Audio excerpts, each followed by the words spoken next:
Je suis paysagiste concepteur et ça fait 20 ans que je travaille sur la gestion de l'eau dans l'aménagement.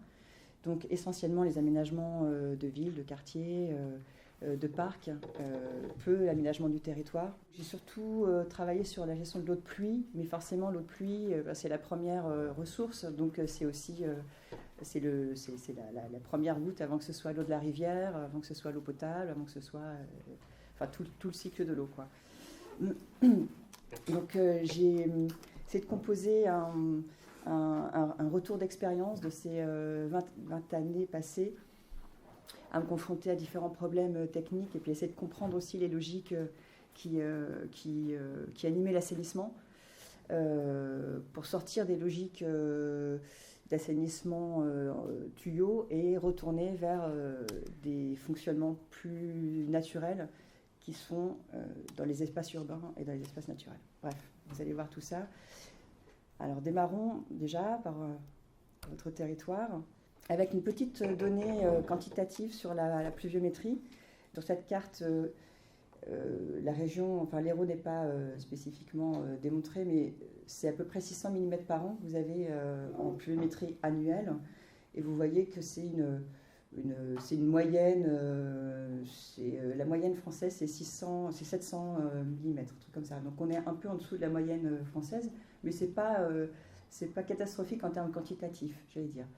Et puis c'est intéressant cette carte-là parce qu'on voit que c'est très variable, la pluviométrie, bien sûr, et que finalement à Lille, il ne pleut pas beaucoup plus que dans l'Hérault, contrairement à ce que j'imagine tout le monde pense.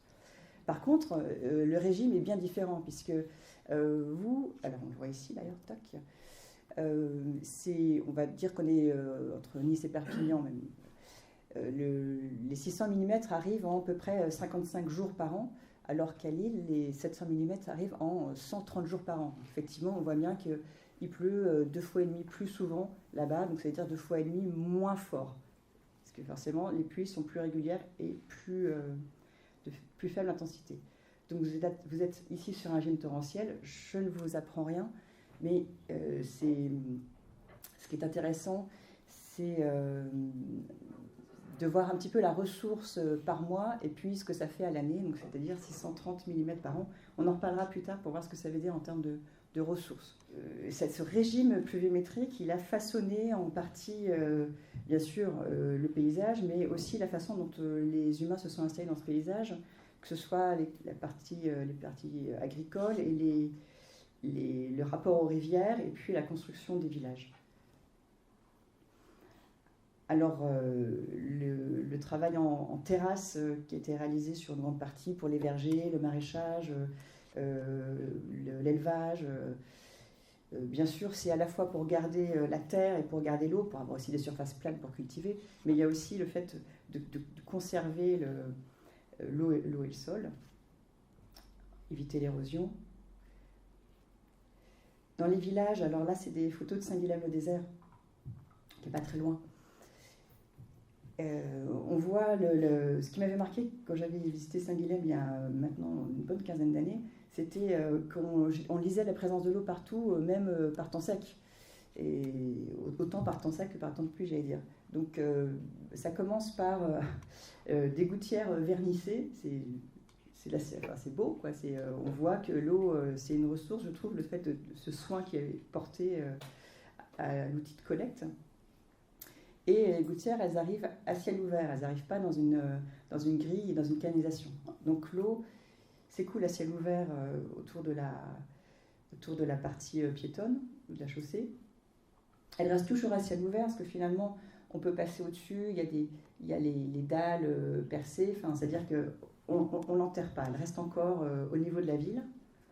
Et ce qui est très pratique pour l'entretien, la fiabilité, c'est-à-dire qu'on voit tout de suite qu'il y a un problème, s'il y a des feuilles mortes qui bougent ou quelque chose comme ça, on peut déboucher, c'est plutôt un travail de cantonnier. Quand on est sur des réseaux enterrés, c'est plus compliqué en fait d'entretenir. Donc la visibilité de l'ouvrage assure un peu sa fiabilité, sa durabilité. Et puis, comme c'est un régime torrentiel, parfois l'eau s'écoule à gros débit, et à ce moment-là, eh bien, il va y avoir toute la ruelle qui finalement va devenir caniveau. Et donc on voit que les portes sont à 1, 2, 3 marches. Ah non, ça doit être une fenêtre ça. Ah non, c'est une porte. Sont un peu plus hautes que le niveau de la chaussée et que ça permet de laisser passer la pluie exceptionnelle. Et ça c'est très intéressant parce que la gestion ce qu'on appelle les petites pluies, elle a un ouvrage dédié, elle a sa rigole, son caniveau, elle a un ouvrage qui lui est propre.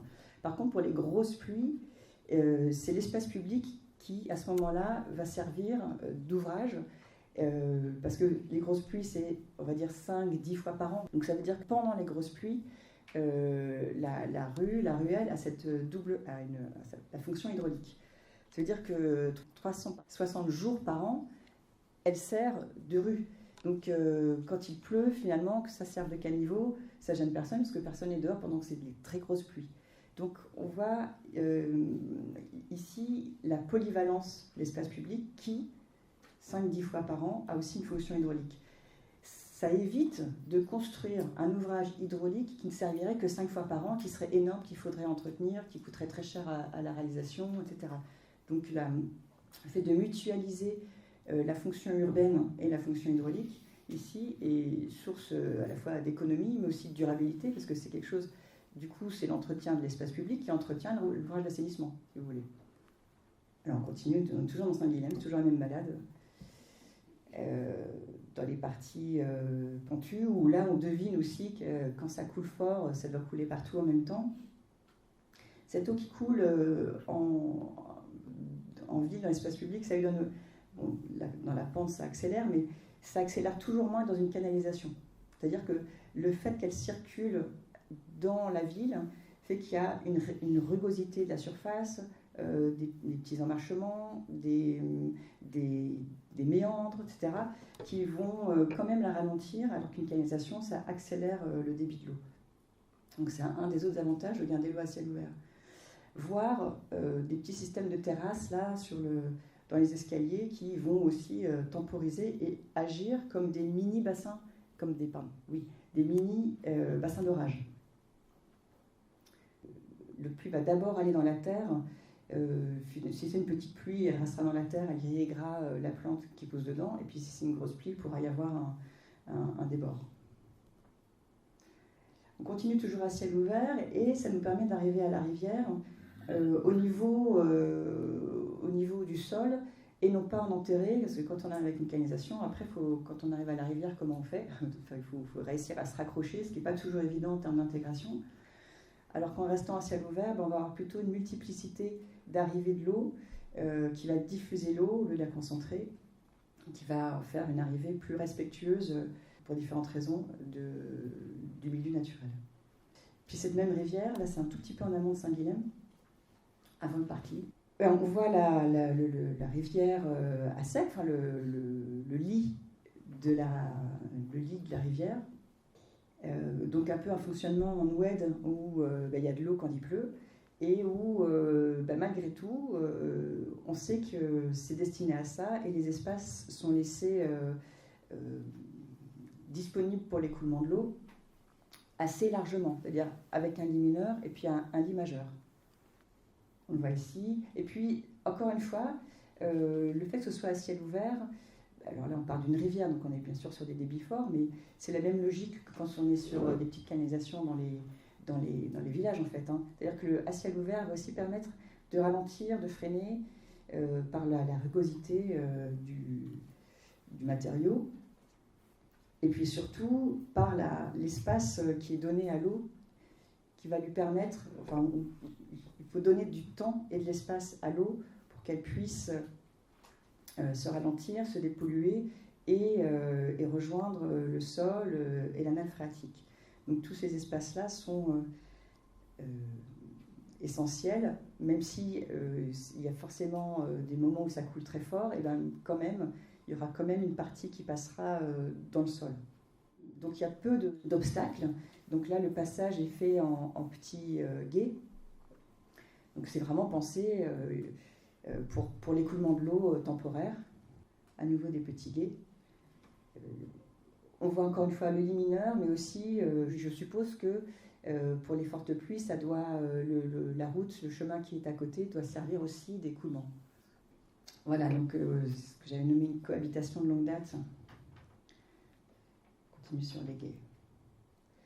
Donc voilà,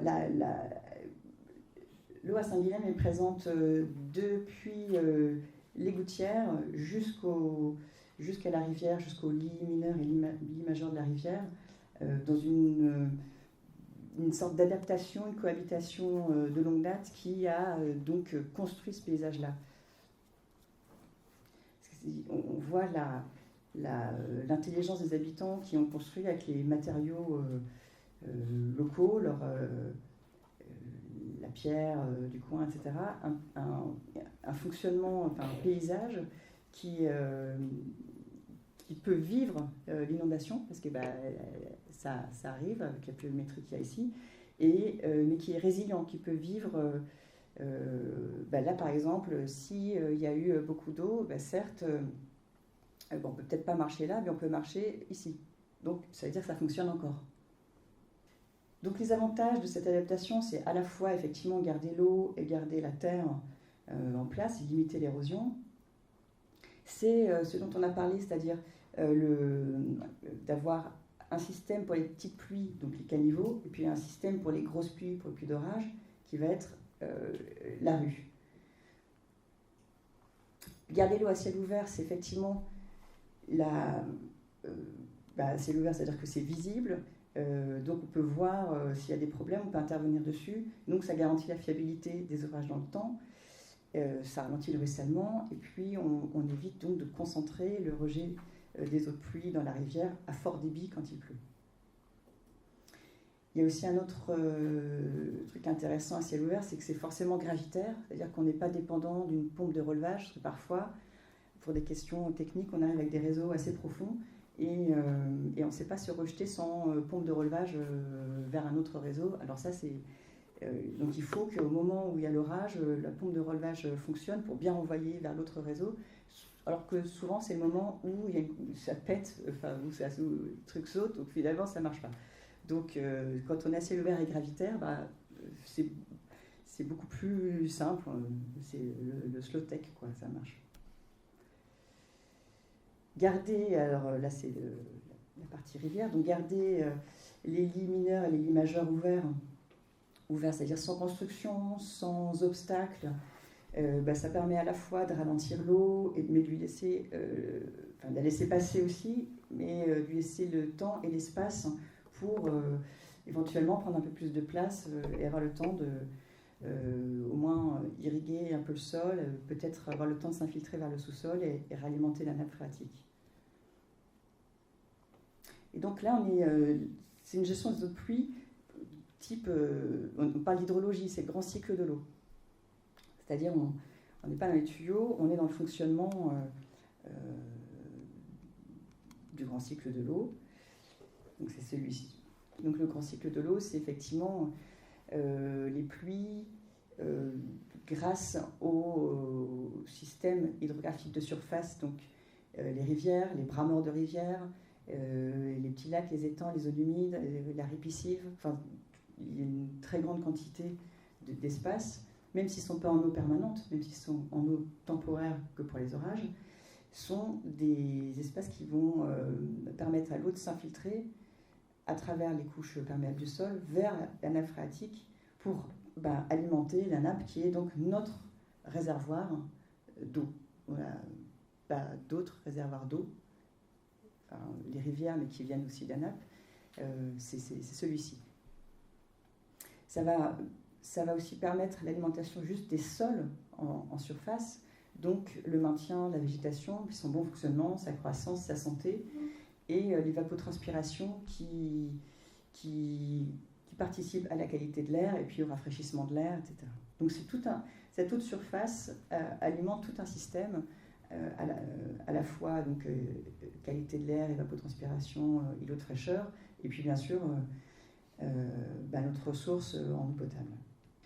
Et puis l'eau à ciel ouvert, les réseaux d'eau à ciel ouvert, ça assure aussi la dépollution de l'eau, qui peuvent être parfois polluées par des pollutions agricoles ou par des pollutions urbaines, et dont le cheminement à travers le sol et à travers les couches de différentes granulométries de rivières assure une excellente épuration. C'est d'ailleurs utilisé maintenant en complément des stations d'épuration, c'est-à-dire on sait que que 1 mètre de rivière, là j'ai plus les chiffres, 1 mètre de rivière assure un abattement de X% supplémentaire des polluants de la station d'épuration. Donc c'est un complément, c'est la station d'épuration numéro 2, quoi. C'est la vis. Voilà, donc en termes de qualité, et puis aussi après en termes de quantité. Donc ça évite les inondations parce que ça va faire tampon, donc c'est-à-dire qu'on va pouvoir, dans le limageur, les zones humides, etc., avoir des réserves d'énormes quantités d'eau qui vont éviter au cours d'eau d'être surchargé. Et puis ces énormes quantités d'eau vont progressivement soit s'infiltrer, s'évapotranspirer, et ou rejoindre le réseau à ciel ouvert, ce qui va éviter, pour certains cours d'eau, des périodes d'étiage trop difficiles. Voilà, ça c'est pour un petit peu. Alors, si vous êtes il y a peut-être un petit peu moins, il n'y a peut-être pas toute cette diversité d'eau de surface dans votre territoire, mais ça donne quand même. Parce que souvent, quand on pense eau de surface, on pense rivière, alors que on voit que c'est beaucoup plus large que ça comme quantité. Bon, ça c'est le résumé de ce que je t'ai déjà dit que je vais passer. Donc l'eau de pluie qui reste dans le grand cycle de l'eau, le grand cycle de l'eau, c'est le grand classique, évaporation, condensation, précipitation, infiltration, etc. Donc c'est-à-dire que l'eau de pluie, elle reste dans ce grand cycle-là, ce qui veut dire qu'elle alimente les nappes phréatiques, elle alimente les sols. Voilà, elle n'est pas sortie du système. Quand on met l'eau de pluie en canalisation, finalement, on la sort du grand cycle de l'eau pour la ramener dans le petit cycle de l'eau. Le petit cycle de l'eau, c'est celui sur l'assainissement, l'eau potable, etc. Donc, quand on la met dans des tuyaux, eh bien, elle se retrouve à être gérée par les hommes avec tout ce que ça lui complique. En fait, ça lui complique vachement la vie de gérer les eaux de pluie dans des tuyaux. C'est en termes de... ça nous complique déjà, c'est cher, etc. Mais en plus, on ne sait pas faire parce qu'elle est sur un cycle qui est bien plus intense que ce qu'on peut gérer, nous, avec nos canalisations. Alors tout ça, c'est un peu le fonctionnement de quand tout allait bien. Puis après, on a quand même beaucoup urbanisé, partout. Partout en France, ici y compris. Là, j'ai pris au hasard, pas très loin d'ici. Je ne vise aucune commune en particulier, parce qu'on est tous concernés sur tout le territoire, dans les territoires les plus ruraux, les plus métropolitains, c'est pareil. Donc, un petit village, quelques kilomètres d'ici, on voit très bien le noyau villageois ancien, parce qu'on voit on voit le centre villageois ancien. Donc là, j'ai effacer virtuellement l'urbanisation pour nous ramener à il y a un siècle, on va dire.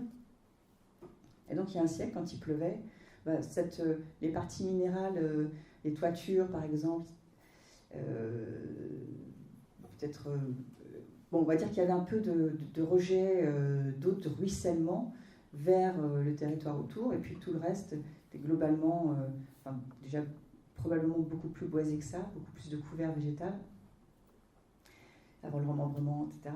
Et donc les petits traits bleu clair, c'est pour symboliser l'infiltration de l'eau de pluie dans le sol. Et puis, maintenant, en 2022, ça s'est beaucoup développé. Je pense que le village doit faire 5 fois une superficie 5 fois supérieure. Ça ne veut pas dire qu'il y a 5 fois plus d'habitants, d'ailleurs, parce qu'en fait, c'est beaucoup de lotissements, de maisons individuelles.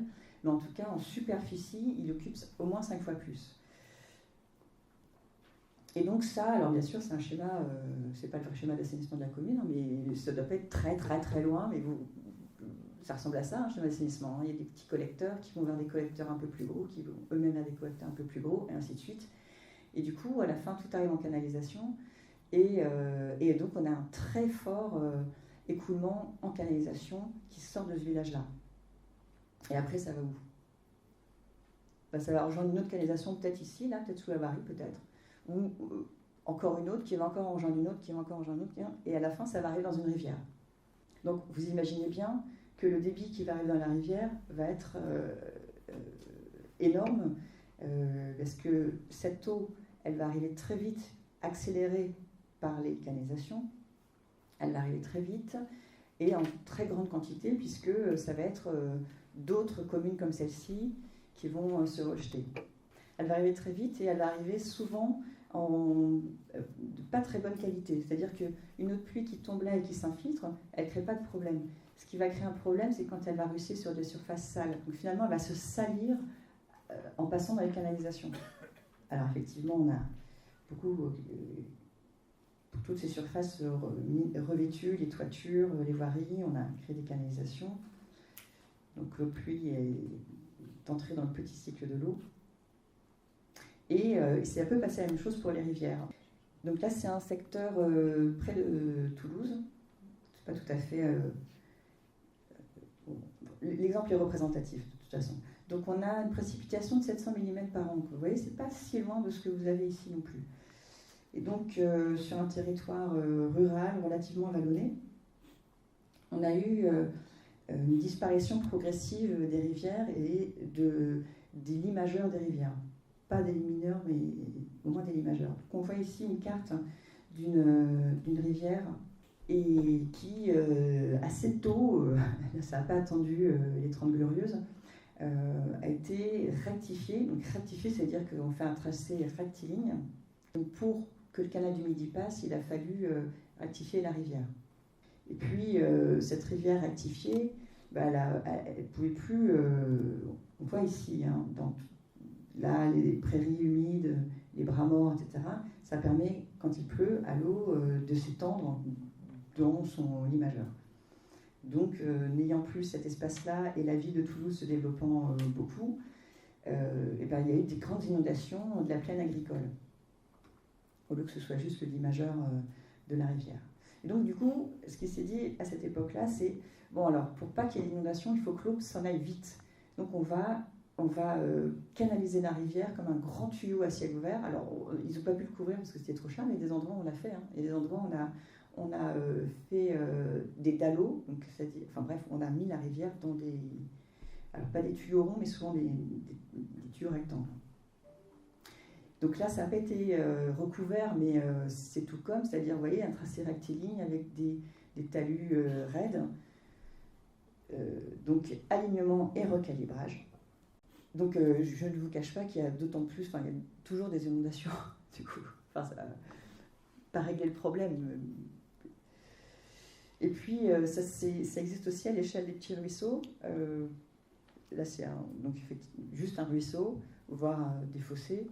Et puis, l'agriculture, la mécanisation de l'agriculture aidant, au fur et à mesure, on pousse un petit peu le champ un petit peu plus loin, on vient remblayer.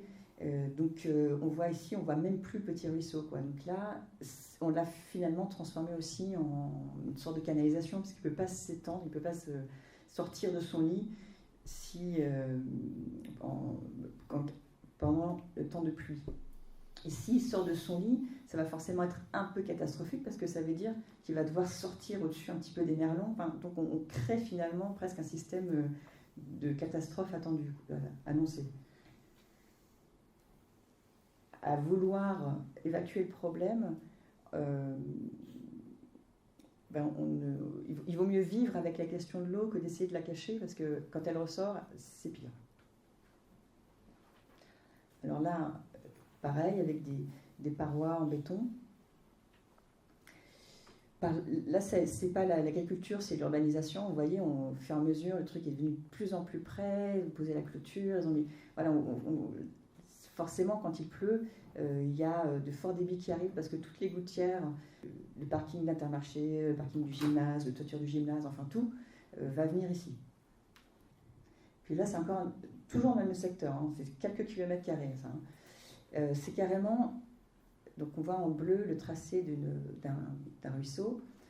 Et ce ruisseau, sur un tronçon, a été, lui, vraiment canalisé, c'est-à-dire mis dans une canalisation, et donc il passe en dessous, ici, là.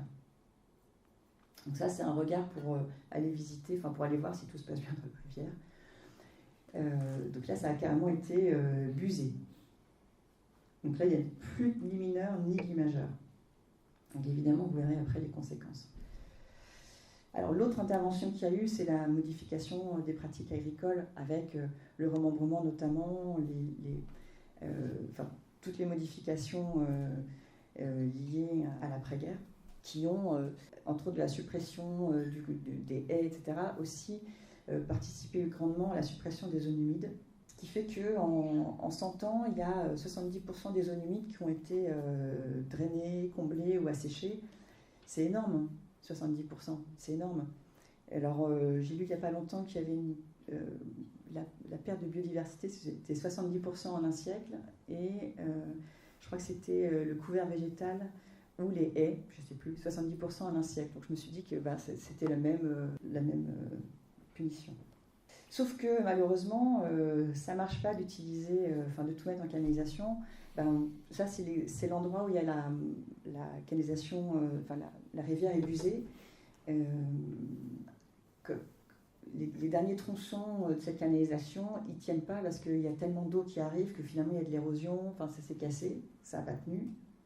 En ville, il y a beaucoup de secteurs où les réseaux saturent parce qu'ils ne peuvent pas prendre en charge tous ces nouveaux bassins versants qui se connectent sans cesse sur les collecteurs. Et donc finalement là, il ne pleut même pas ici, hein. Il pleut en amont, peut-être à 20 km de là, mais c'est ici que ça déborde par saturation des réseaux. Et puis l'autre effet de ça, si on continue sur la question de l'artificialisation, mettre l'eau dans les tuyaux ou imperméabiliser les sols, ça fait qu'on peut plus, on se prive de l'infiltration de l'eau de pluie vers le sol et vers la nappe pour et ça génère ce fort ruissellement. Fort ruissellement qui du coup nécessite des canalisations. Même dans des endroits où on se dit qu'il n'y a pas forcément besoin parce qu'on voit bien qu'il y a de la place autour et que si on fait ça avec un fossé, ça devrait tenir en fait.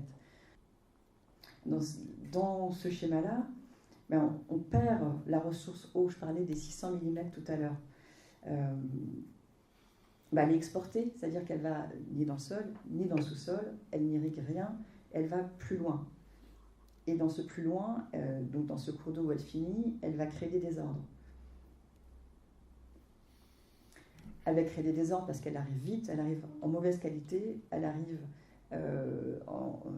concentrée, et donc il y a des débordements, et ça, c'est ce qui participe aux inondations. Ce n'est pas la seule cause, parce que la pluviométrie est la cause aussi, mais l'imperméabilisation des sols et la concentration de l'eau dans les tuyaux participent aux inondations. C'est quand même assez impressionnant.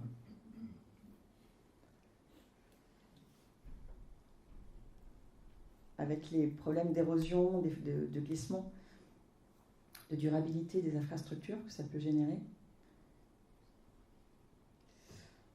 Donc l'imperméabilisation, la canalisation de l'eau, ça accentue les inondations et effectivement, le changement climatique, il participe aussi dans le fait de l'intensification des épisodes orageux. Et de l'autre côté, ça accentue aussi les sécheresses, parce que, pas les sécheresses, mais le fait qu'il y ait peu d'eau dans le sol et peu d'eau dans les nappes. C'est-à-dire que, comme je vous disais tout à l'heure, le fait d'exporter l'eau dans des tuyaux, c'est-à-dire l'emmener loin et vite, fait qu'on se prive de cette eau qui ne peut pas irriguer nos propres sols. C'est l'arrêté de sécheresse au 1er septembre, donc il y a 20 jours. Alors finalement, c'est pas si grave chez vous. C'était cet été, ça c'est dans le nord-est, ou dans l'est. Donc c'est partout en France. À la limite, vous êtes déjà, je parlais de la cohabitation longue, quelque part vous êtes déjà plus habitués. Le troisième gros défaut de cette artificialisation et de cette canalisation de l'eau, c'est que ça génère finalement de la pollution. Le prix de l'alimentation en eau a fortement augmenté, j'arrive directement là. Vous voyez, en 15 ans, je crois que c'est en 15 ans, voilà. En 15 ans, il a doublé. Alors, j'ai pas mis à jour les prix, enfin c'est un vieux graphique, ça date en 2006. Ça s'est relativement stabilisé depuis, mais ça veut dire quand même qu'on a une très forte augmentation du prix de l'eau parce que le budget pour aller chercher l'eau, donc mobilisation de la ressource, et le budget pour la dépolluer ont fortement augmenté. Ils ont fortement augmenté pour à la fois les questions de pollution agricole et les questions de pollution urbaine. Le fait que l'eau aussi aille trop vite dans les rivières participe beaucoup. Donc un petit résumé des différents problèmes qu'on vient d'énoncer, donc les causes des problèmes, l'origine des problèmes, l'imperméabilisation, le fait la gestion en tout tuyau et la modification des pratiques agricoles. Donc, tout ça, c'est finalement l'effacement des eaux de surface. Cet effacement des eaux de surface, ça provoque les problèmes d'érosion qu'on a vus, ça accélère les débits dans les rivières et ça concentre beaucoup d'eau dans les rivières en aval, donc ça accentue les inondations. Ça empêche l'eau d'aller dans le sol et vers la nappe, donc ça participe à l'assèchement des sols. Ça participe à la pollution de l'eau, bien sûr à la dégradation, pollution des milieux naturels, parce que quand l'eau de plusieurs villes arrive de plusieurs villes, villages, arrive dans une rivière d'un coup, il y a très peu de dépollution des eaux de pluie, en fait. Il n'y a pas de station d'épuration des eaux de pluie. Il y a une station d'épuration des eaux usées, dans laquelle parfois il y a des eaux de pluie quand les communes ont des réseaux unitaires, c'est-à-dire qu'ils mélangent l'eau usée et l'eau de pluie. Mais sinon, il n'y a pas de dépollution des eaux de pluie. D'ailleurs, vous savez comment ça se passe quand donc les stations d'épuration reçoivent, quand c'est un réseau unitaire et qu'il pleut très fort? Comment? Elle déborde, ouais. Donc elle déborde dans la rivière. Donc il y a le mélange eau usée et eau pluviale qui déborde dans la rivière sans aucun traitement. Heureusement, les solutions existent. Heureusement, elles sont relativement simples, peu coûteuses, durables et très bien subventionnées par l'Agence de l'eau. Non mais ça fait plaisir quand même de savoir qu'on peut s'en sortir. Alors, déjà, cette ressource en eau, juste pour revenir sur ces fameux 600 mm, alors on ne va pas changer la pluviométrie, on ne va pas demander est-ce qu'il pleuve tous les jours juste la bonne quantité qu'il faut pour faire une sorte d'arrosage automatique. Ça, on ne pourra pas changer. Par contre, on va essayer de changer, nous, comment on reçoit cette pluviométrie. Et donc, 630 mm par an, est-ce que parce que ce n'est pas forcément évident de se dire ce que ça représente, ça fait 1 litre.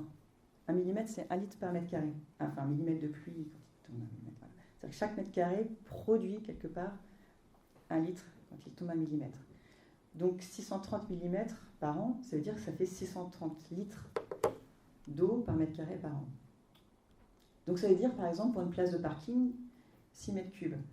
Un terrain de basket, 260 mètres cubes. Terrain de foot, 4500 mètres cubes. Ça donne une idée, une proportion. Donc cette eau, il faut la capter, il faut la ralentir, il faut l'infiltrer. Donc on va réfléchir à des projets ville-éponge. Alors c'est une façon de nommer la chose pour symboliser ce qu'on va essayer de faire. Ville-éponge, territoire-éponge. Alors ville-éponge, ça veut dire qu'on va travailler sur la désimperméabilisation de la ville, sur comment faire pour que quand il pleut, l'eau aille vers le sol, puis s'il pleut très fort, peut-être qu'elle va dans des espaces un peu en creux qui vont lui permettre de patienter pour qu'elle aille après dans le sol, le temps que l'infiltration se fasse. Comment garder cette ressource sur place? Comment l'empêcher qu'elle s'enfuit par un tuyau? territoire éponge, ça va être le couvert forestier, retrouver des zones humides, les conserver, éventuellement recréer ou donner de l'espace. Et puis, bien sûr, conserver les lits majeurs des cours d'eau dégagés. L'infiltration, c'est pas très compliqué. Évidemment, il y a des sols qui le permettent peu, enfin, c'est variable. C'est le fait que l'eau puisse s'écouler à travers un substrat plus ou moins perméable jusqu'au sol, jusqu'aux parties de nappe. Parfois, si on a des substrats des sols qui sont trop imperméables, trop argileux, des fois ils sont argileux que sur une petite épaisseur, et donc on peut passer cette partie-là avec un puisard, par exemple, pour arriver dans une partie qui s'infiltre en bas. Bon, alors évidemment, si on a 42 mètres d'argile, c'est beaucoup plus compliqué d'infiltrer à cet endroit-là, et peut-être qu'il faudra préférer le lit majeur de la rivière. Mais globalement, en laissant un peu d'espace, un peu de temps à l'eau, on peut en infiltrer une grande part. Donc, tous les espaces, potentiellement, peuvent servir, peuvent participer en réduisant la perméabilisation et en végétalisant. Alors, on va regarder. Alors, oui, ça, c'est un petit graphique qui montre que dans cet extrait de ville, il y a à la fois les toitures, des bancs plantés le long de la voirie, le square, des parties végétalisées sur le parking. Alors les toitures, elles ne vont pas participer à l'infiltration de l'eau dans le sol, mais elles vont participer à ralentir le débit de la forte pluie, qui peut-être après va pouvoir aller s'infiltrer dans le sol, puisqu'elle ne sera pas à un débit trop fort orageux, elle sera à un débit temporisé. Et puis même si ça ne va pas jusque dans le sol, ça va quand même participer à renvoyer l'eau dans le grand cycle de l'eau par le fait qu'il y ait l'évapotranspiration. Donc ça va aussi participer au rafraîchissement urbain. Même sur des toitures, ce qu'on appelle intensives, c'est-à-dire les toutes petites, extensives, c'est-à-dire les toutes petites épaisseurs de substrat, il y a des effets très concrets à la fois sur l'hydraulique et sur les aspects thermiques. Garder l'eau à ciel ouvert, alors là c'est chez vous, alors j'ai pas mis le nom des communes. Garder l'eau à ciel ouvert, ça permet qu'on puisse à un moment donné l'emmener dans un espace où elle va pouvoir s'infiltrer, parce que, ok, je comprends qu'ici on ne puisse pas forcément avoir quelque chose de complètement perméable, et donc c'est pas grave, cette eau-là, si on l'emmène un tout petit peu plus loin, et que plus loin il y a un jardin de pluie, un espace un peu encaissé, végétalisé, elle va pouvoir s'y infiltrer. Donc il faut la garder à ciel ouvert pour ça, parce que si on la met dans une canalisation, elle va arriver à peu près 1 mètre de profondeur, puisque le haut de la canalisation sera techniquement à 80 cm de profondeur du radis. Bref, donc ça veut dire qu'on enterre l'eau à 1 mètre, 1 mètre 50, des fois même plus profondément, et qu'après, pour la faire ressortir à ciel ouvert, c'est très compliqué. Alors que si elle est à ciel ouvert tout le temps, elle va tout simplement continuer à glisser, à s'écouler jusqu'à un autre espace qui n'aura pas besoin d'être très fortement décaissé, et qui pourra juste décaisser en surface. Une canalisation qui arrive à 1,50 m de profondeur, mais il faut décaisser l'espace public d'au moins autant pour pouvoir permettre à l'eau de s'infiltrer à cet endroit-là. Donc c'est beaucoup plus difficile à intégrer 1,50 m de dénivelé que 30 cm de dénivelé, bien sûr. Donc garder l'eau à ciel ouvert, ça permet de nettoyer avec le balai, des choses comme ça, sans faire venir un service spécialisé. Il y a aussi un aspect esthétique en termes de dessin, de tracé. Un exemple sur les cours d'école, parce qu'il y a beaucoup de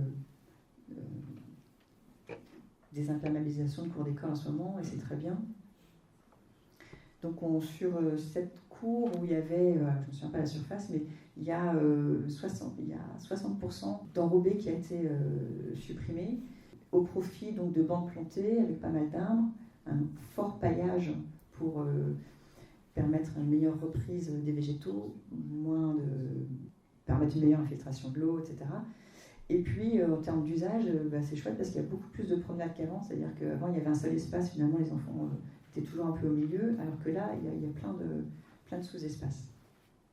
Les aires de jeu, c'est des matériaux que vous devez connaître, hein, en gros les gravillons et encore une fois le paillage, là, le BRF.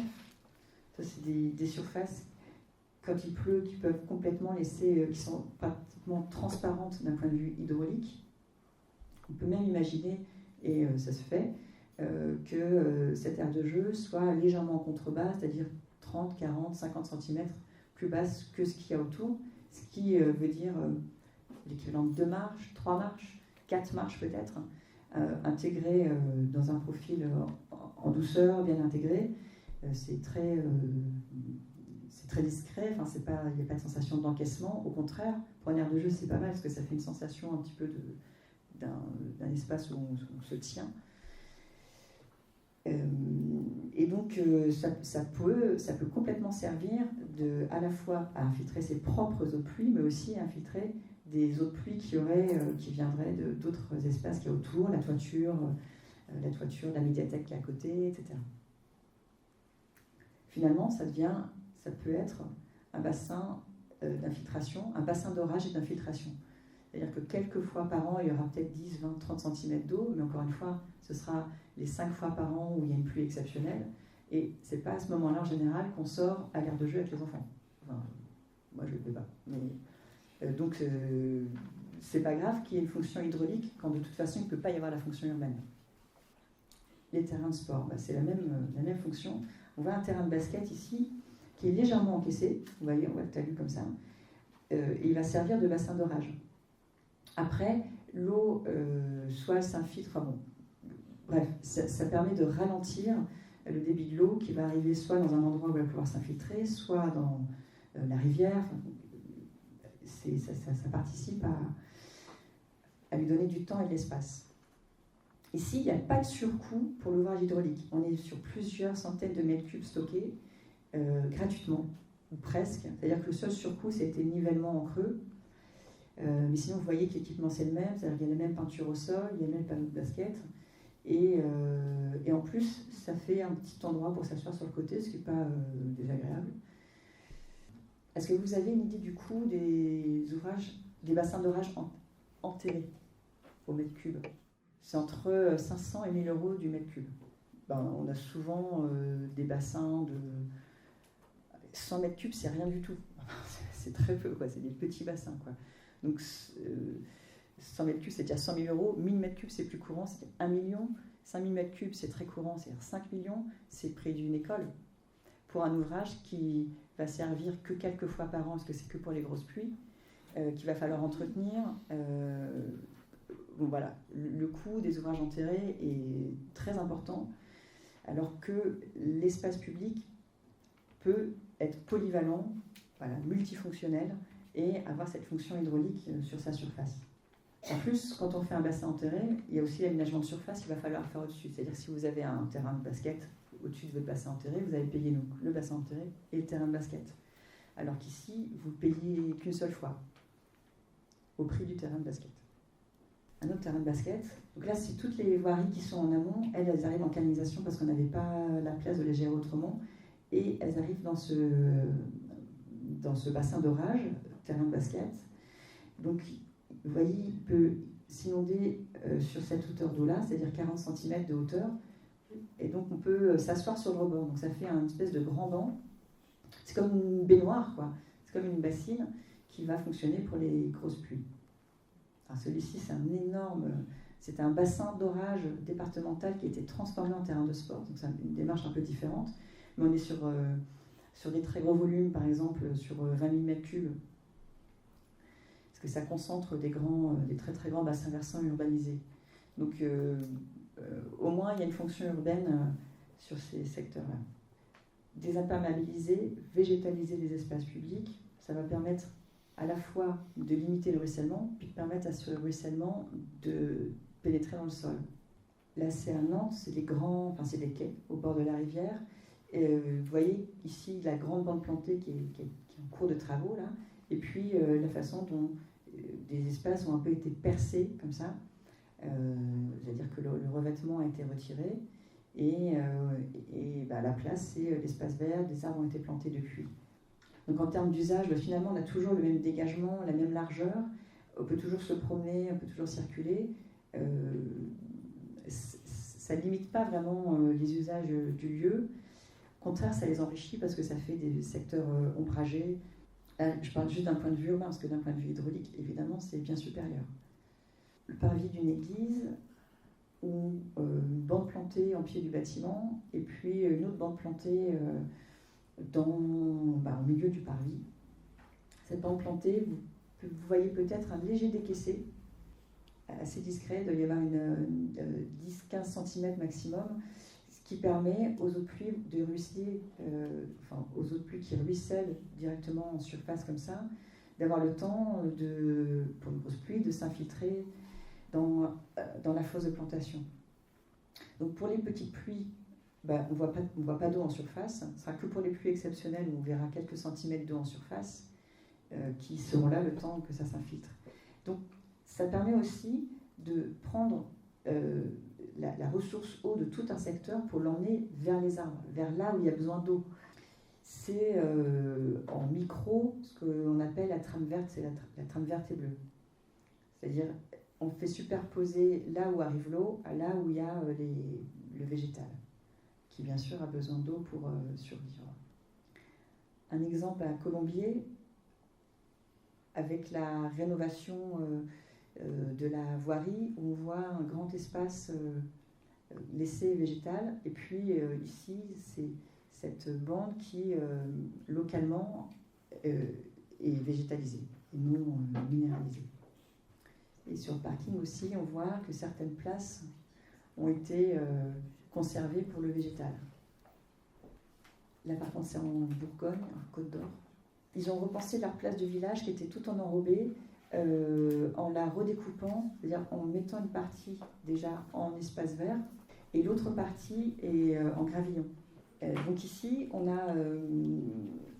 a pratiquement plus de ruissellement de cet espace-là. D'ailleurs, pour ne plus en avoir du tout, pour les pluies extrêmes, même des revêtements comme ça peuvent quand même un peu ruisseler. Donc en fait, pour qu'il n'y ait pas de ruissellement vers les réseaux d'assainissement, il faut que le nivellement soit légèrement en creux. Ça peut être très léger, hein, mais ça peut suffire. Les petits chemins, pareil, toujours Bourgogne, où on a finalement pas un chemin revêtu vraiment, pas une allée large, mais si on est nombreux ou si on doit se croiser, on peut se croiser, on peut s'élargir, mais les bas-côtés restent végétalisés et peuvent... à la fois ça concourt à la qualité du lieu et en même temps ça participe au fait que l'eau qui pourrait ruisseler, parce que ce secteur-là est tassé, permet peu d'infiltration, l'eau qui va ruisseler là va directement dans ses abords. On n'exporte pas. Ça, c'est un écoquartier en Bretagne où l'eau de ruissellement qui est générée par les toitures, les équipements imperméables est directement réinfiltrée par cette tranchée drainante qui est là traitée avec des gros blocs qui pourraient être traités avec... Enfin, c'est un matériau local, donc c'est un matériau local qui a été utilisé et qui fait qu'il n'y a pas de réseau d'assainissement, il n'y a pas de canalisation d'eau de pluie sur ce quartier. Bien sûr, les espaces verts sont des espaces de choix pour la gestion de l'eau de pluie à ciel ouvert, ce qu'on peut appeler les jardins de pluie. Sur ce parc, vous voyez que cet espace-là est encaissé, planté de saules. Cet espace-là est légèrement encaissé aussi. Et en fait, c'est un filtre à sable planté qui permet la dépollution de l'eau. Et à côté, il y a une petite zone humide. Cet espace-là, ça représente 2000 m3 de stockage d'eau. C'est quand même pas mal, 2000 m3. Donc ces 2000 m3 sont portés et stockés par cet espace public, par cet espace vert, qui donc, de temps en temps, est sous l'eau. Alors, ce qui est sous l'eau, là où il y a de l'eau régulièrement, c'est dans la partie filtre à sable, mais c'est pas grave parce que c'est pas un endroit où on va, c'est un endroit qui participe au paysage global, mais c'est pas un endroit où on va pour jouer ou quelque chose comme ça. La zone humide, c'est pareil, c'est pas un endroit où on va vraiment, mais ça participe au lieu. Et puis donc là où c'est le plus exceptionnel, c'est vraiment une fois tous les 10 ans, c'est pour la partie ici plantée de saules. On a le temps de voir l'eau arriver parce qu'elle arrive d'abord dans ces secteurs-là, avant qu'elle déborde ici par les petites fentes. Donc on n'est pas surpris par une vague qui nous arrive dessus, puisque ça va déjà être... la pluie aura déjà... il y aura déjà plu depuis au moins 1 ou 2 heures avant que ça surverse par ici. Et puis il y a donc des rampes piétonnes pour sortir facilement du lieu. Donc on voit qu'on peut créer, en encaissant un peu les espaces verts de la ville, des lieux qui vont permettre de ralentir, infiltrer, dépolluer l'eau. Là, on voulait garder les arbres existants, donc on n'a pas pu décaisser autant. Donc on a laissé les arbres, les collets des arbres sur des parties en crête, puis l'ensemble est traité en ondulation comme ça. Donc vous voyez, c'est des micro-bassines. Mais c'est avant tout un espace vert, un espace public qui a une fonction urbaine la plupart du temps et qui, pour les ouvrages, les moments exceptionnels, a cette fonction hydraulique. On peut aussi travailler sur les voiries. Dans ce village, il y a eu une transformation du plan de circulation où certaines voies qui finalement étaient un petit peu en doublon ont été supprimées. Celle-ci, par exemple, est devenue du coup une promenade piétonne avec une bande plantée de part et d'autre. Ce qui fait que c'est certes encore revêtu avec un revêtement perméable, mais qu'il n'y a pas de ruissellement généré, enfin le ruissellement généré par cette surface imperméable est directement consommé par ses abords. On va dire que ce qui produit le ruissellement le consomme, quoi. C'est du producteur au consommateur. Circuit court de l'eau. Alors, certes, tout n'est pas forcément applicable, transposable exactement par rapport à vos contraintes de climat, etc. Mais les principes de gestion à ciel ouvert fonctionnent partout dans le monde, y compris sous climats tropicaux. On doit juste changer dans les formules pour dimensionner les ouvrages, on doit juste changer les chiffres de la pluviométrie. Mais le reste, ça fonctionne toujours. Par contre, ce qui doit forcément être adapté par endroit, c'est ce qui tient le végétal qui va tenir votre climat. Peut-être ici, ce ne serait pas de la fétuque, mais un couvre-sol résistant à la sécheresse. Enfin voilà, vous pouvez adapter après, bien sûr, avec vos contraintes locales.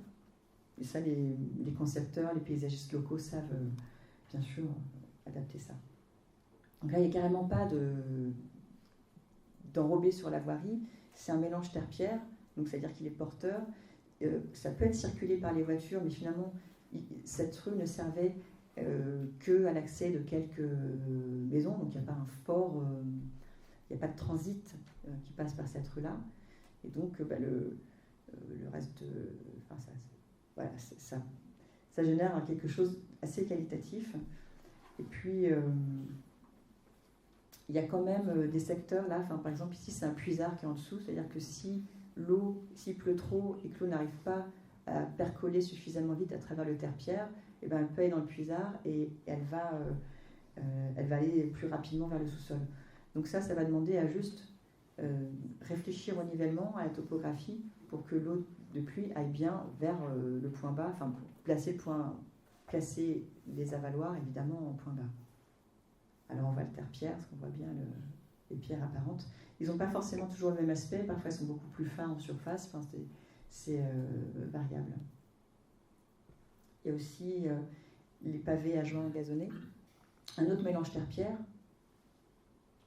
Donc là c'est tout un parking, comme vous voyez, où les parties stationnées sont en terre-pierre, les parties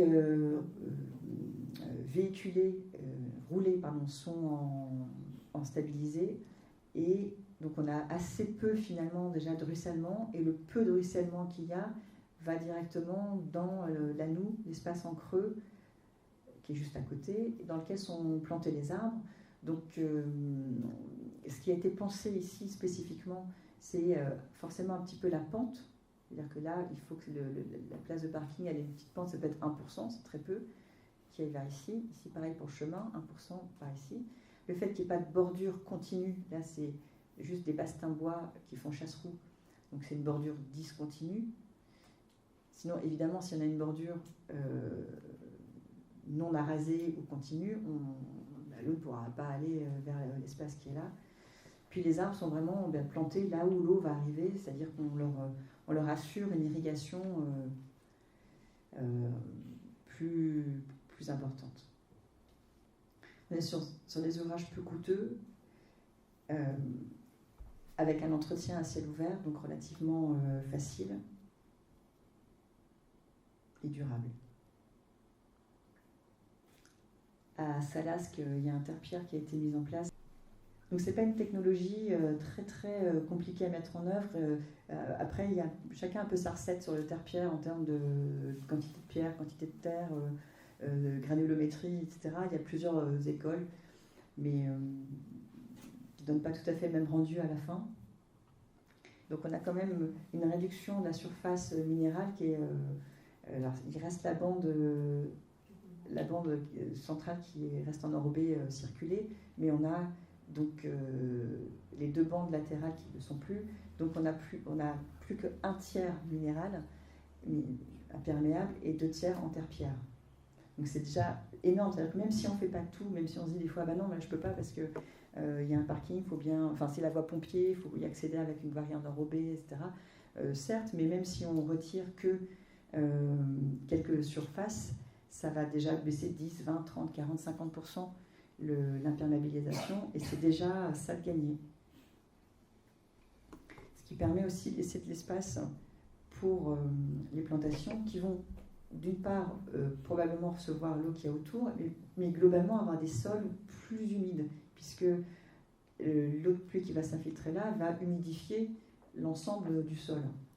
Les voiries, les abords de voiries, donc les armes d'alignement peuvent être dans des espaces en creux, ce qu'on appelle les noues, plus ou moins profondes. Là, pour que l'eau aille bien vers la noue, il y a la bordure de l'allée piétonne qui est arasée. De l'autre côté aussi, elle est arasée. Et puis là, c'est la piste cyclable, et ici, c'est la voirie. Entre la piste cyclable et la voirie, il y a des ouvertures. Ah ben, on en voit une là. Une ouverture qui permet aux eaux de pluie qui réussissent sur la voirie de traverser et d'aller bien se rejeter vers cet espace planté. Différents exemples. Donc, ça peut être plus ou moins planté, fortement planté. Là, ça intègre la clôture d'un parc. Ici, c'est un peu plus près, enfin, c'est à Carreau, côté de Martigues. Encore un abord de voirie, donc là, laissé en trottoir engazonné avec des parties non fauchées. Donc c'est aussi intéressant en termes de biodiversité. À plus grande échelle, laisser les espaces naturels liés à l'eau non urbanisés. Ici, il devait y avoir une urbanisation, la création d'un lotissement. À cette occasion-là, il y a une étude d'impact qui a relevé que c'était une zone humide, et donc finalement, ça a été conservé en zone humide, et c'est une partie du bourg qui a été densifiée plutôt que d'aller consommer cet espace-là. Laisser libre les lits mineurs et les lits majeurs des cours d'eau. Là, on voit très bien ici le lit mineur d'une petite rivière, et puis son lit majeur, il n'est pas urbanisé, c'est un parc. Donc là aussi, il y a la polyvalence, c'est-à-dire que pour un moment de grosse pluie, le parc sera sous l'eau, mais l'eau va monter progressivement, donc on a le temps de sortir du parc tranquillement. Il n'y a pas de... Le fait d'étaler l'eau permet qu'on ait des petites surfaces, des petites hauteurs d'eau. Donc c'est beaucoup plus intégral, beaucoup plus facile de gérer l'eau sur des grandes surfaces et sur des petites profondeurs que d'essayer de la concentrer par endroits. Donc il vaut mieux penser la ville éponge que la ville bassine, je vais dire. Ça n'empêche pas les équipements, parce que là c'est la passerelle qui va dans le dos de cette photo, c'est le groupe scolaire. Mais vous voyez, du coup, pour aller au groupe scolaire, on emprunte le platelage, la petite passerelle. C'est-à-dire que si effectivement c'est une grosse pluie, que c'est depuis 10 ans, depuis 20 ans, depuis 50 ans, et que cet espace est inondé, en fait, il a été calculé, vérifié grâce au PPRI, la hauteur maximum d'inondation de ce secteur. Et donc la passerelle est mise au-dessus. C'est-à-dire que par temps de pluie, on peut quand même aller à l'école. Les zones humides à conserver, c'était un endroit pareil en Côte d'Or où la municipalité voulait transformer ce lieu pour le valoriser, en faire quelque chose, peut-être l'urbaniser. Et puis finalement, sa véritable fonction, c'est d'être une zone humide. Et donc, c'est un équipement, en plus d'être participer au paysage de lieu, c'est un équipement hydraulique de premier plan. Les rivières, avec donc tout leur ensemble, plus ou moins méandreux, plus ou moins en tresse, les bras morts, les bras secondaires, les gravières, les zones humides, tout cet ensemble là peut participer. Ici, sur cette rivière-là, ça a été retravaillé pour retrouver de la largeur autour.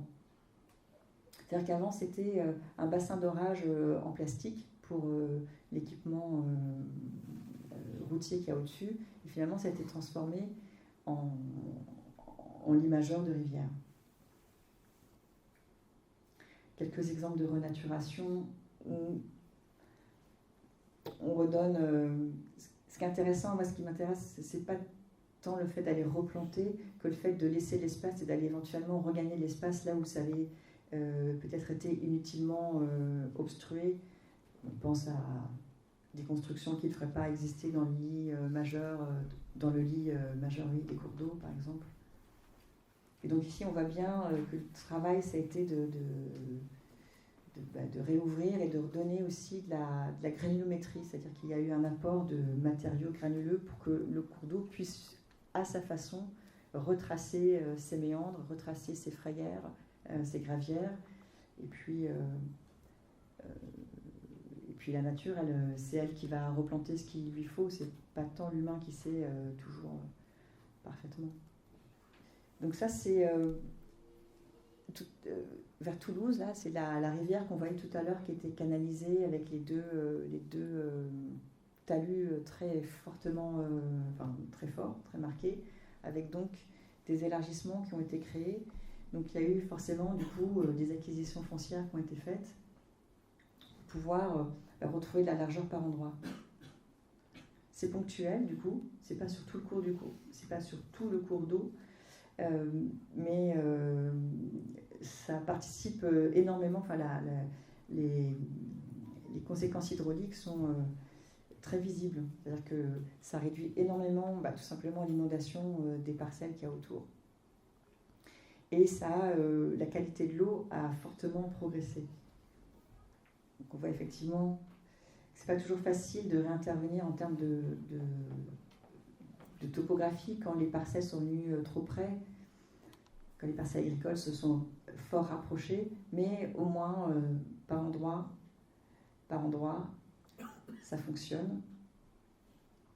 Et bien sûr, il y a aussi des intérêts, on a déjà parlé de la qualité de l'eau, mais aussi en termes de paysage, en termes de voies vertes, en termes d'identité locale, en termes de qualité de vie et de biodiversité. Je ne sais pas si je dis biodiversité. Donc globalement, on a,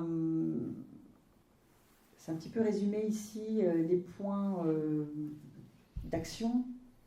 Profiter de la pluie là où elle tombe, c'est-à-dire la conserver sur place, à ciel ouvert, végétaliser, redonner de la perméabilité et valoriser, conserver le réseau hydrographique existant. Alors maintenant, on va partir sur quelques points plus techniques. Alors, une petite description sur les matériaux poreux, parce que les matériaux participent à créer de la surface poreuse en ville, mais avant tout, il faut déjà réfléchir aux espaces, c'est-à-dire par exemple la cour d'école, il ne suffit pas forcément de transformer le matériau, il faut penser la végétaliser, voilà. Mais bon, les matériaux, ils participent. Donc là, une petite palette de matériaux. Donc il y a des matériaux drainants comme des enrobés drainants. Il y a les dalles alvéolées, les terre-pierres, les plâtelages, les matériaux granulaires, les pavages à joints engazonnés et les matériaux en bois type paillage, VRF. Tout ça, ça fait partie de la palette qu'on peut utiliser pour continuer à augmenter la porosité du sol. Alors, la première chose à faire, je pense, c'est déjà de savoir est-ce qu'il y a vraiment besoin de cette rue ici, par exemple, où finalement le stationnement il se fait là, et puis ici c'est piéton et il n'y a pas besoin de rue, donc on peut mettre beaucoup plus d'espace vert. Donc, les matériaux c'est intéressant, mais avant tout il faut quand même réfléchir à la conception même des espaces, aux usages. Voilà des revêtements drainants, on voit ici un drainant et un non drainant. Quelques exemples de pavés à joints gazonnés. Donc ici c'est des dalles préfabriquées qui sont faciles à mettre en œuvre pour les entreprises. Alors j'ai mis celle-ci de façon illustrative, mais il y a des versions en rectangle, il y a des tas de versions. Ce qui m'intéresse là, c'est le côté où il y a des plots durs et le réseau végétal, il se fait autour. Ce qui permet une meilleure résistance à la sécheresse, une meilleure durabilité de votre couvre-sol. Et puis, il a un certain cachet, on va dire. Ici, on est sur ce type de matériaux. Et ce qui a été réfléchi là, c'est que, certes, il y a un passage de véhicule à cet endroit-là, mais que du coup, la partie en dur, la partie minérale, elle a besoin d'être que là où passent les roues. Donc on a donc 2 bandes circulables comme ça. Et autour, on a du végétal. Et puis même là où il y a le passage des roues, il y a quand même du végétal. Parfois, on ne peut pas avoir de végétal parce que par exemple, ça va être du parking, du stationnement résidentiel avec des voitures qui restent toute la journée et on sait que ça ne va pas pousser. Et donc à ce moment-là, c'est pas grave, on peut mettre du gravillon à la place du végétal, entre les parties dures. Donc on a quand même ici une porosité qui va permettre d'infiltrer au moins les petites pluies. Les petites pluies, ce qu'on appelle les petites pluies, ça représente 80% de la pluviométrie de l'année. C'est-à-dire qu'en vrai, c'est les petites pluies qui alimentent les nappes. Donc c'est elles qui sont intéressantes à infiltrer. Le mélange terre-pierre avec une petite plaquette technique qui explique comment il a été mis en œuvre. L'entretien pour un type d'espace, c'est un entretien type espace vert, c'est-à-dire passage de tondeuse. Alors, moins qu'un parc, on ne va pas faire 15 passages de tondeuse par an. Ça ne va quand même pas pousser de la même façon, et comme la pierre.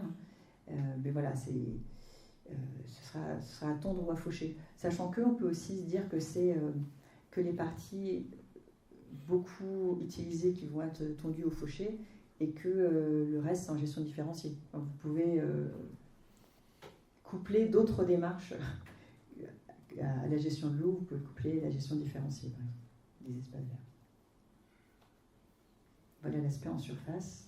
Les matériaux granulaires, dont on a déjà parlé, je vous ai déjà montré l'aire de jeu. Donc là, c'est un jardin de pluie qui sert à l'infiltration de tout un quartier autour. Le paillage. Alors, une question qu'on me pose souvent, c'est celle des moustiques. C'est laissez-l'eau à ciel ouvert, est-ce que ça, c'est pas des nids à moustiques? Alors, tous les espaces qu'on a pu voir, vous avez vu que c'était plutôt des espaces secs, parce que finalement, ils sont là pour accueillir la pluie quand il y en a. On ne crée pas des zones humides ou des zones en eau permanente, mais une ville éponge capable d'éponger l'eau quand elle arrive. Donc, le cycle, le développement larvaire du moustique, c'est 5 jours ou 2 jours. Excusez-moi, je ne sais plus. Mais en tout cas, les ouvrages concrets, non, je crois que c'est 5 jours. Les ouvrages concrets, ils sont d'infiltration, de rétention, etc. Ils sont censés s'infiltrer, se vidanger, etc. Et en général, on les dimensionne pour qu'ils s'infiltrent ou qu'ils se vidangent en 24 à 48 heures. C'est-à-dire qu'il y a de l'eau que rarement et peu longtemps. 24 à 48 heures pour la très grosse pluie, la pluie 50 ans par exemple. Donc ça ne suffit pas au développement du moustique. Finalement, on est plutôt sur un espace sec, poreux, que sur une zone humide permanente. Donc on n'a pas de développement de moustiques dans les ouvrages de gestion de l'eau à ciel ouvert. Par contre, dans les réseaux d'assainissement enterrés, il y a des regards avec décantation qui servent à décanter les eaux de pluie, éviter de boucher les canalisations. Et donc, les décantations, elles sont en eau permanente parce que c'est un principe, on peut pas les... Enfin, c'est forcément en eau permanente, je pourrais faire un schéma, mais... Et donc, si vous regardez les avaloirs de voirie, si vous regardez à travers les grilles, vous pouvez voir l'eau briller au fond, c'est l'eau qui est dans la décantation du regard. Donc en fait, on a localement des points d'eau permanents à ciel ouvert, qui sont à 80 cm à travers une grille. Donc finalement, le réseau enterré génère des petites rétentions d'eau de pluie plus adaptées au développement du moustique que la gestion de l'eau à ciel ouvert. Pour la question de la pollution, de la dépollution, parce qu'on se dit, parfois, renvoyer l'eau des voiries vers les espaces verts, est-ce que c'est pas dangereux, polluant? Est-ce qu'on risque pas du coup de créer de la pollution vers la nappe? Donc ce qu'on observe, c'est que une eau qui va ruisseler directement, là par exemple, sur son support, elle ne va pas avoir le temps de se salir, même sur un stationnement. Finalement, c'est quand elle ruisselle sur des grandes surfaces revêtues et elle finit en canalisation qu'elle va plutôt concentrer de la pollution. Par rapport à cette pollution, quand ça arrive dans l'espace vert, que ce soit une pollution agricole, enfin organique, ou hydrocarbures, par exemple. Donc, là, on schématise un sol et la plante qui va avec, l'écosystème entier. Par rapport au sol, donc on a en surface couvert végétal et puis différentes granulométries qui existent. Et donc ce sol, qui est donc quelque chose de facile à mettre en œuvre, rustique, existant, il assure une dépollution extrêmement importante de l'eau par différentes actions. Les polluants se fixent sur les matières en suspension, sur les petites fines, les petites poussières, ce qu'on appelle les MES, les matières en suspension. Polluants, que ce soit les hydrocarbures ou les autres. Donc, il faut donc retenir ces petites poussières, ces petites fines, pour retenir le polluant. Donc, c'est très mécanique, quelque part. Donc là, l'eau qui va arriver avec ces fines sur lesquelles sont fixés les polluants ces poussières vont être retenues par la granulométrie, par la surface rugueuse, par la végétation de surface, qui va donc déjà les retenir tout simplement en les piégeant, en permettant une décantation. Après, je parlerai de la phytomédiation. Et puis cette eau, donc elle va laisser une grande partie de ces polluants en surface, et puis elle va s'infiltrer, et elle va progressivement, au cours de son infiltration, laisser ces matières en suspension dans le sol. Et donc ces matières en suspension, qui sont en surface et dans le sol, vont bénéficier de différentes dégradations. Alors l'énorme partie de la dépollution est assurée par les bactéries et les microbes, donc tous les micro-organismes qui vont dégrader les chaînes organiques, enfin qui vont transformer et consommer les polluants. Il y a en plus une activité, donc ça l'activité biologique, et il y a aussi une activité chimique, souvent anaérobie quand on est un peu plus bas, avec des réactions qui sont, par exemple, il y a de l'oxyde de réduction, il y a de la précipitation, enfin il y a toute une activité donc, biologique et chimique qui va transformer, dégrader, consommer ces polluants. C'est complété par l'action de surface des plantes qui vont avoir des actions complémentaires, donc de dégradation de certains polluants, d'extraction, c'est-à-dire que c'est les racines qui vont pomper, en même temps que les minéraux finalement, qui vont pomper ces matières organiques, c'est souvent la matière organique finalement, et qui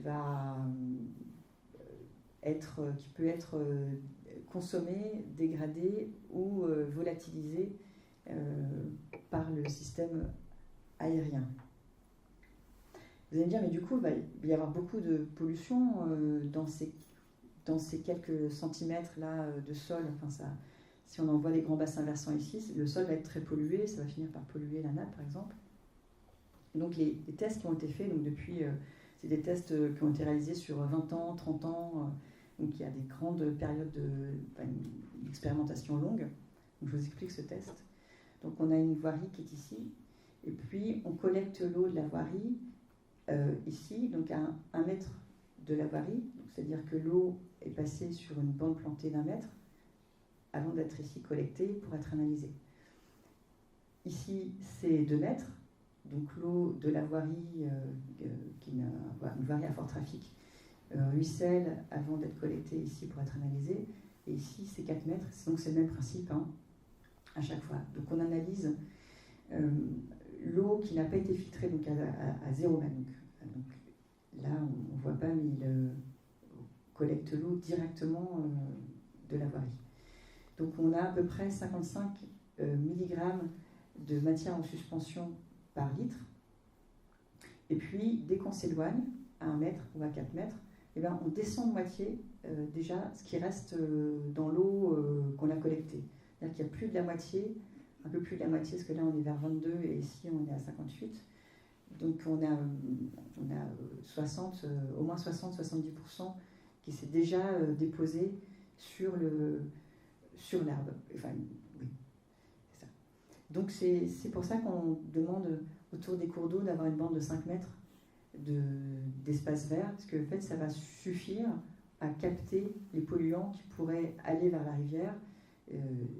En fait, ils vont rester dans cette bande-là. Mais ils ne vont pas y rester et s'accumuler, ils vont rester et se dégrader, comme je vous montrais tout à l'heure. Donc, ici, c'est une autre analyse qui a été faite. Donc, on a, là, ça représente le niveau du sol, le niveau de la surface. 0,2, c'est-à-dire qu'on est 20 cm en dessous du sol, 40 cm enfin, de profondeur de sol, 60 cm, 80 cm, 1 mètre. Et donc, ont été mesurés différents... là, c'est les hydrocarbures, mais il y avait le zinc, le plomb, enfin, il y a d'autres graphiques. Là, j'ai choisi les hydrocarbures. Les couleurs, c'est différents sites de prélèvement d'échantillons.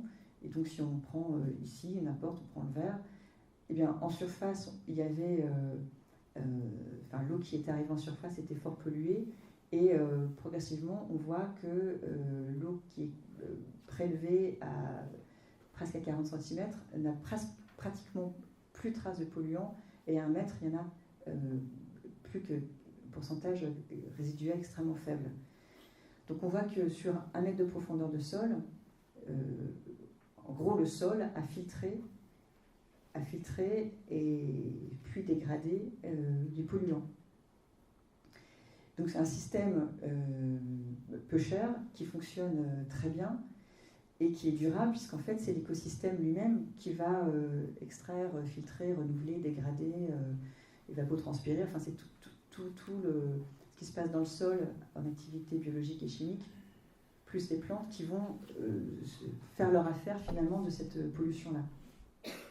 C'est pour ça qu'on demande, on n'a pas le droit d'infiltrer dans une nappe phréatique si elle est trop haute. Je ne sais pas si vous savez ça, si elle est en surface, on n'a pas le droit de s'infiltrer dedans, parce qu'en fait, on demande qu'il y ait 1 mètre d'épaisseur de sol pour pouvoir s'infiltrer, parce que c'est pour se garder la possibilité de dépolluer l'eau et éviter une pollution directe de la nappe. Donc par exemple, une bande plantée comme celle-ci, là, de 6 mètres, elle va avoir un abattement des polluants qui va être extrêmement performant. Et l'application carrément en bord de voirie, là vous voyez, ça fait à la fois collecte, stockage, dépollution et infiltration. Donc dans un seul ouvrage, à la place de quelques places de parking, on résout le problème. En plus, les arbres sont plantés ici, ce qui permet de leur apporter une irrigation consistante. L'espace consommé, on en a déjà parlé, c'est pour dire qu'on ne crée pas un ouvrage à part, c'est l'espace urbain qui est polyvalent, il est multifonctionnel. L'exemple qu'on a déjà vu, mais qui relaie ce message-là. C'est-à-dire que parfois j'entends qu'on ne peut pas faire de la gestion à cellulaire parce que ça va prendre trop d'espace, mais il faut considérer la polyvalence. Cette petite placette-là, par exemple, aussi, c'est le même cas. Elle stocke, elle infiltre, elle dépollue. Pourtant, c'est un endroit très minéral, mais elle participe quand même à son échelle à gérer les inondations et les sécheresses. Le coût, mais on en a parlé tout à l'heure, sur les ouvrages à ciel ouvert coûtent moins cher que les ouvrages enterrés à la réalisation et à l'entretien. Et puis en ce qui concerne l'entretien, durabilité, fiabilité. Donc la fiabilité de l'ouvrage est assurée par le fait de pouvoir voir s'il y a un problème, de pouvoir intervenir dessus facilement. Donc c'est le fait de pouvoir l'entretenir facilement, et c'est plus facile d'entretenir des espaces à ciel ouvert qui en plus ont une fonction urbaine. C'est-à-dire qu'en fait, on va entretenir la place de marché, le terrain de basket, le square, etc.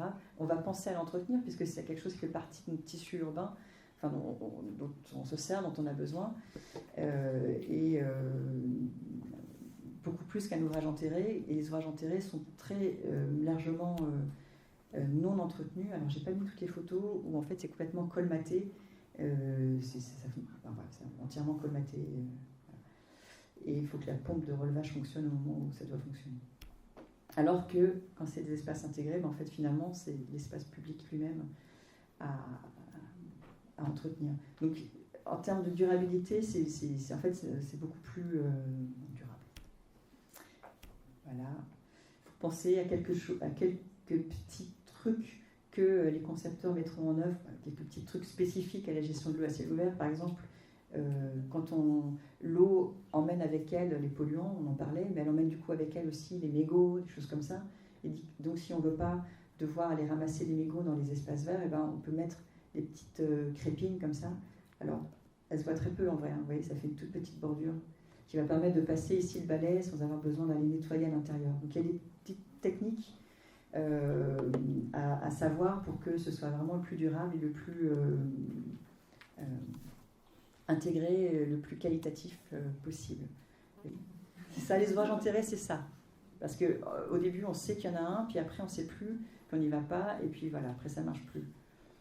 Et ça a coûté très cher. Et on ne sait plus où ils sont.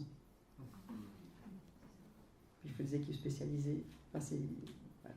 Donc c'est ça le message pour finir là-dessus. Ça, c'est une image extraite de l'agence de l'eau Seine-Normandie. Rhône Méditerranée Corse a des très bonnes plaquettes. Enfin, je pense qu'ils font descriptif comme il faut. Donc je vous remercie de votre attention et merci.